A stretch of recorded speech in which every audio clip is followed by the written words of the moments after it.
Happy Friday. I'm Ashley Quinto Powell, and I'm here for you with a pep talk. All right, this pep talk comes from Anonymous in Madison. Anonymous says, I am a mother of a 3 and 1-year-old. I had all of the dreams and idea in the palm of my hand. With kids and being a stay-at-home mom, it just got too hard. I still have dreams, but no time. And when I do have time, I need to do other stuff. I see my hard work as a stay-at-home mom and my kids, but nothing else. I was wired to work hard and honestly make good money. I made good money before kids. A good money. G is capitalized. Good money. I know money in raising kids is not comparable, but I feel empty. I feel so unsuccessful, but I love raising my kids. I dream my dreams, but they are getting more faint and I see them fade. And sadly, I know this is on me. I have the most supportive husband and he would do anything for me, but I'm exhausted. I can't fit anything more in with help. And with only one income right now, more help is impossible. So I turn one way, I can't move. I turn another way, stuck again. So I just focus on my kids. What a blessing, huh? But my creative soul is lonely and sad sometimes too. Ugh. Baby, you are breaking my heart. I feel so bad for you, my anonymous stay-at-home mom. I want to give you a big hug. Listen, your kids are 1 and 3. This is the hardest it's ever going to be for you right here. They're old enough that they're bouncing around and getting into stuff, but not old enough to take great direction or, dress themselves and keep themselves safe around power sockets. So this is hard. And I feel like I'm talking to you at sort of the top of the curve, and it'll get much easier. And I hope that just knowing that this is the hardest part will help a little bit. But let's talk about how to make this better for you right here today. So from my personal experience, I have recently become a surprise stay-at-home mom. My husband went back to work after 5 years of being a stay-at-home dad. So for the first time, I became not only the primary parent, but a homeschooler, then a camp counselor. It has been quite an adjustment. And, last year at this time, I was working 4 days a week in another city. So I went from not being home at all to literally being a stay-at-home mom and still trying to run my business and have that be the majority breadwinner for my family. So it's been rough. Here's what I would share with you. I tried a lot. I have hired a mother's helper to come in and play with the kids while I'm here, just so that they have someone to play with. That's not me. And it's sort of like a babysitter, but I'm not leaving, and it's for, let's say, 3 or 4 hours a week. So that's one. Number two,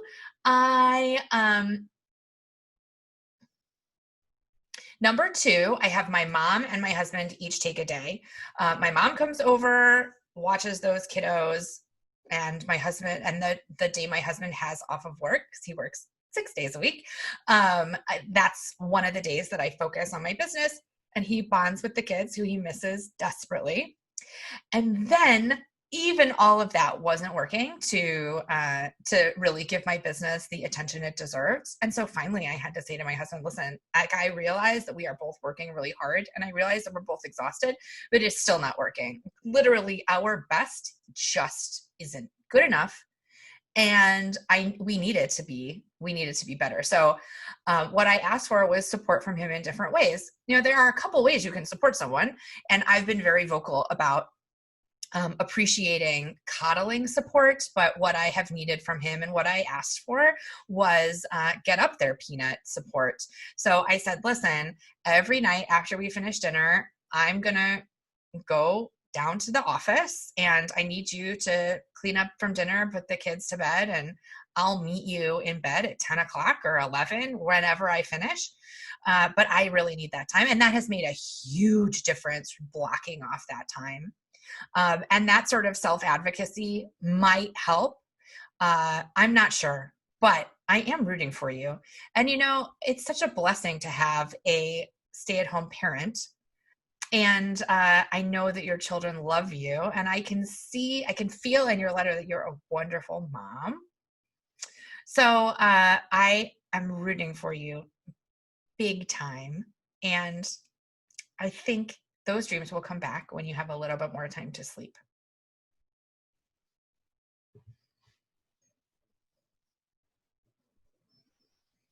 Okay, this one is from Layla in Ontario, Canada. Sometimes I just don't have the energy to tackle everything. I'm trying to grow my business through LinkedIn content creation and email marketing. I'm also trying to move out of my apartment and rent it out. I know exercising would make me feel better, but I keep putting it off. Oof, Layla, that's a lot. Okay, well, you got this. I mean, this is like a when the tough get going, the going gets tougher. Or well, that's probably not it. This is definitely time to hustle, though. And Layla, you're a hustler. You are. I can tell because you're growing a business.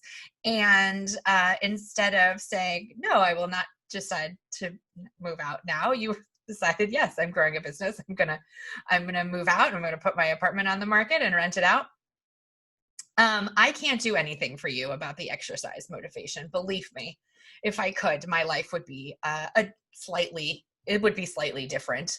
But I feel like, yeah, like going on a walk around the block might help, but just get up there, do the thing. You got it. You're a hustler. You can do this. This is nothing compared to the work that you've already been doing. And you wouldn't be where you were without some significantly hard work. So I know that you can do it. You get out there and do the thing. Thanks, Layla. Okay, from Lydia and Madison. I need to remember to spend my energy wisely. I'm very vocal and passionate about my views on social media. I'm the one you'll find dropping truth bombs of education into dialogues. As you can assume, these aren't always met with welcoming reception. I work hard not to engage in energy waste, but even not engaging can be draining, just simply knowing some people just don't understand and it's potentially harmful. I could use a solid reminder that even Wonder Woman knew to take a rest once in a while. You're fabulous. Thank you so much. Thank you. Definitely the way to get onto my radar is to call me fabulous. Do appreciate it. Okay, Lydia, let's talk about something. Engaging in social media fights is just not something that's going to ever make you feel good. It will always be draining and it will always make you feel bad. So I would actually encourage you to get involved in a slightly different and more productive way. Studies have actually shown that when you try to convince someone of something at the point of disagreement, both sides are likely to walk away from an argument feeling more passionately about the side that they came in on. So nobody's changing minds on social media, but you could, let's see, you're in Madison. The Wisconsin Alliance for Women's Health would be a wonderful organization to get involved with. There are domestic abuse intervention services. I know during this lockdown that has been really particularly rough for women at home with domestic violence.